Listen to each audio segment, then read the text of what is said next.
Hello everyone, कैसे हैं आप सभी लोग। उम्मीद है कि अच्छे और स्वस्थ होंगे। हम भी ठीक हैं। तो स्वागत है आप सभी का हमारे चैनल माँ की लाइफ में। वैसे तो आप सभी को पता है कि माँ की लाइफ इतनी आसान नहीं होती है। पूरे फर्स्ट मंथ से लेके पूरे 9th मंथ तक हमें हर परिस्थितियों का सामना करना पड़ता है। कुछ अपने हार्मोनल चेंजेस को लेके, तो कुछ बॉडी बदलाव को लेके, लेकिन ये हमारे साथ पूरे 9th मंथ तक चलते ही रहते हैं, जब तक हमारा बेबी इस दुनिया में आ नहीं जाता है।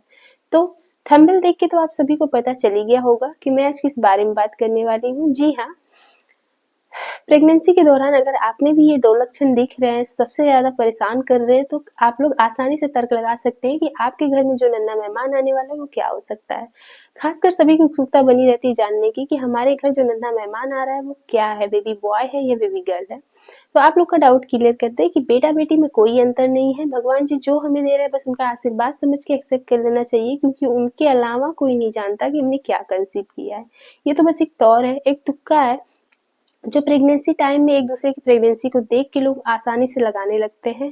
और कभी कभी ये चीज़ें बहुत सटीक बैठ जाती हैं और कभी कभी नहीं बैठती हैं, क्योंकि सभी की प्रेगनेंसी अलग है, सभी के हार्मोन्स अलग हैं, सभी के सिम्टम्स अलग हैं। तो कंफ्यूजन बिल्कुल भी ना रहिएगा। और ज़रूरी नहीं है जो चीज़ें मेरे साथ हुई वो आपके साथ भी हो, जो सामने वाले के साथ हो रही वो अगर आपके साथ हो रही तो वही चीज़ें हों। जी नहीं, एक तो एक कहते हैं ना कि तुक्का है, कभी कभी बहुत सटीक बैठ जाता है, कभी कभी नहीं बैठता है। तो आप लोग कंफ्यूजन बिल्कुल भी ना रहिएगा। चलिए वीडियो को स्टार्ट कर लेते हैं। सबसे पहले कहेंगे, अगर आप लोग वीडियो में नए होंगे तो प्लीज़ चैनल को सब्सक्राइब कर लीजिएगा, वीडियो को लाइक करके शेयर जरूर कर दीजिएगा। अपनी राय कमेंट में देना बिल्कुल भी ना भूला करिए। क्या सिम्टम्स आपका मेरे से मैच हुआ, ठीक है। सबसे पहले बात कर लेते हैं, आज का जो दौर है सभी को कहते हैं ना छोटी फैमिली चाहिए होती है। और वहीं किसी किसी को फैमिली का प्रेशर भी बहुत ज़्यादा होता है कि नहीं, हमें यही यही चीज़ चाहिए, नहीं हमें बेटा ही चाहिए। लेकिन ऐसा नहीं करना चाहिए। आज का जो यंग जनरेशन है इन चीज़ को बढ़ावा तो नहीं दे रहा है, लेकिन अभी भी फैमिली बैकग्राउंड कुछ होते हैं जो पुराने ज़माने से रिलेटेड होते हैं, जो काफ़ी हद तक ये चीज़ों में अभी भी बाधा डालते हैं कि नहीं यही चीज़ होनी चाहिए। ऐसा नहीं करना चाहिए, क्योंकि हम औरतों के हाथ में कुछ भी नहीं होता है। सब जो देने वाले हैं वो भगवान जी देने वाले हैं। तो एक औरत पे प्रेशर बनाना बंद कर दीजिए आप लोग।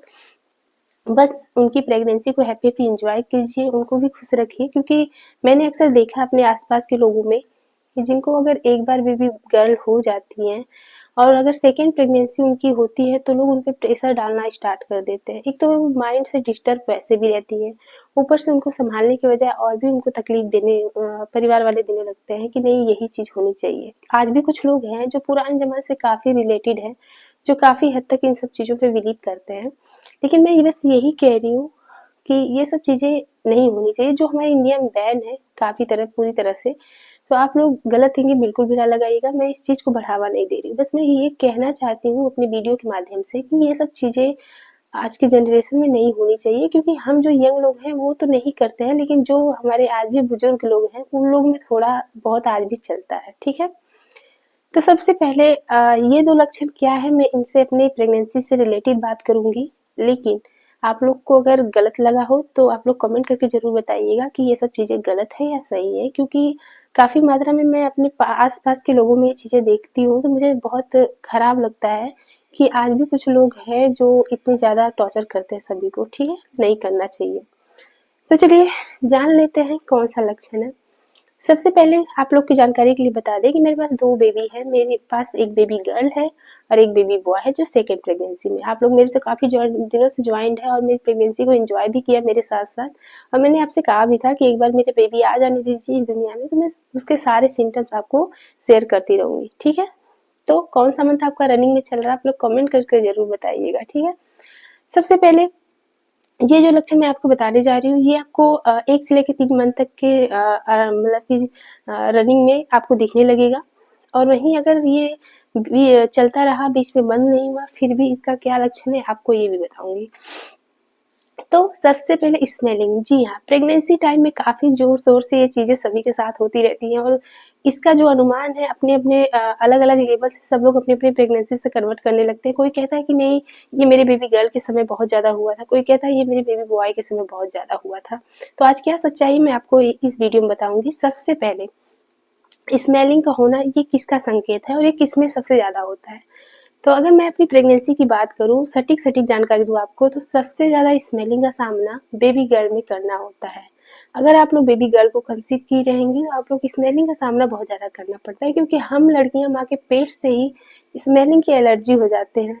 सबसे ज़्यादा मतलब हम लोग को स्मेलिंग बिल्कुल भी नहीं पसंद होती है, बाहर भी और माँ के पेट से ही।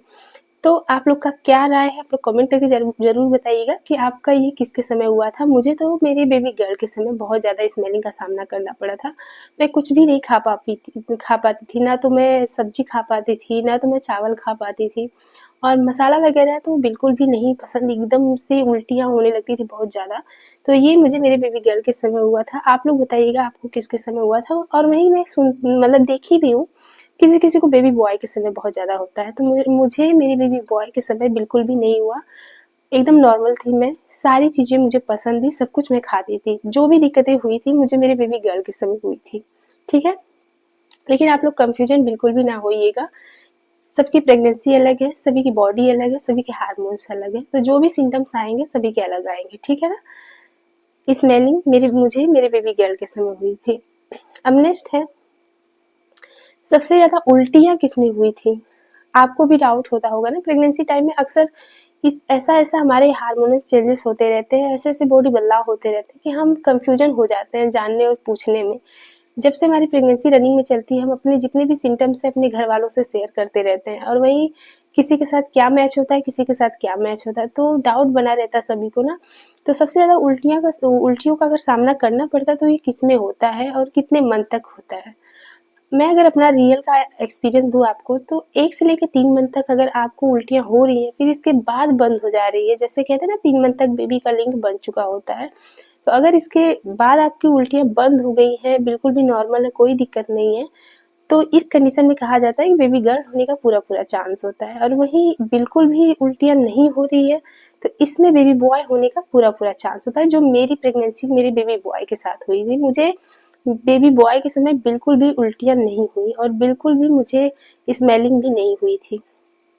तो और वहीं कहीं-कहीं मैंने देखा है कि 1 से लेके 9th मंथ तक का सफ़र जिसका उल्टियों से भरा होता है, उनको बेबी बॉय होता है। और वहीं 1 से लेके 3 मंथ तक अगर बीच में बंद हो जाता है, तो ये मेरे बेबी गर्ल के समय मेरे साथ हुआ था। तो मेरी बेबी गर्ल के समय उल्टियाँ हुई थी, वो भी 1 से लेके 3 मंथ तक, और बेबी बॉय के समय हुआ ही नहीं, बिल्कुल भी नहीं होगा अगर आप लोग बेबी बॉय को कंसीव की रहेंगे। कभी-कभी होता है, लेकिन मतलब लगेगा, लेकिन होगा नहीं।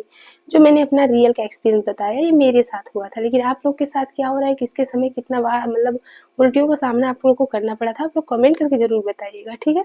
अगर वीडियो पसंद आई हो तो प्लीज़ चैनल को सब्सक्राइब कर लीजिएगा, वीडियो को लाइक करके शेयर ज़रूर कर दीजिएगा। अपनी राय कमेंट में देना बिल्कुल भी ना भूलिएगा, ठीक है? Bye bye.